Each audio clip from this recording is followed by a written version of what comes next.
दोस्तों मेरे चैनल पर आपका हार्दिक स्वागत है। आज का मेरा ये वीडियो बेहद खास वीडियो है। आप इसे पूरा देखेंगे तो आपको अच्छा लगेगा।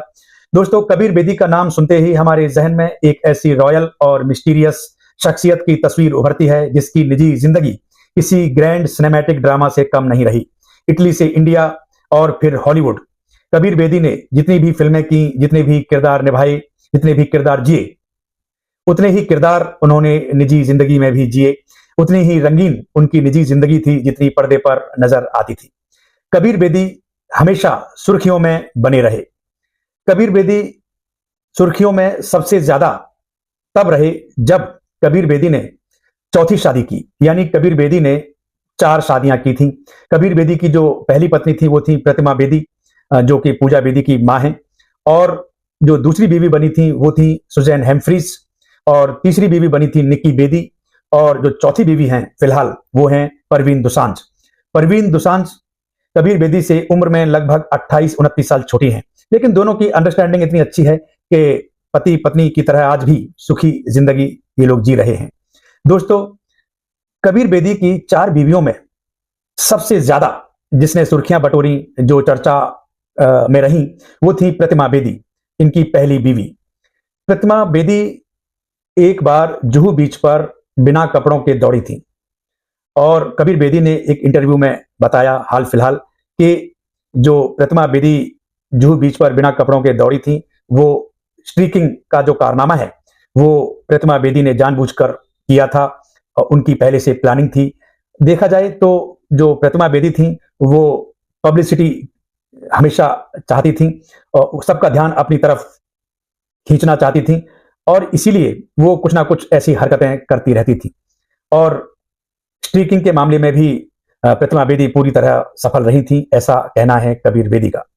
दोस्तों, जो कबीर बेदी की बेटी हैं पूजा बेदी, उनसे भी इनके रिश्तों में खटास आ गई थी जब इन्होंने परवीन दोसांझ से चौथी शादी की थी, क्योंकि परवीन दोसांझ कबीर बेदी से उम्र में बहुत छोटी हैं और पूजा बेदी से भी 2-3 साल छोटी थी। तो पूजा बेदी को ये रिलेशन जम नहीं रहा था, लेकिन कबीर बेदी तो परवीन दोसांझ के प्यार में पागल थे, इसलिए उन्होंने अपनी बेटी को भी दरकिनार कर दिया। लेकिन वक्त गुजरने के साथ साथ बाप बेटी के रिश्ते फिर से अच्छे हुए। दोस्तों, कबीर बेदी का जो अफेयर था, जो प्रेम प्रसंग था, वो परवीन बाबी के साथ भी काफी चर्चाओं में रहा, काफी चर्चित रहा। और ऐसा कहा जाता है जब परवीन बॉबी की मानसिक स्थिति खराब हो गई तो कबीर बेदी ने उनका साथ छोड़ दिया था।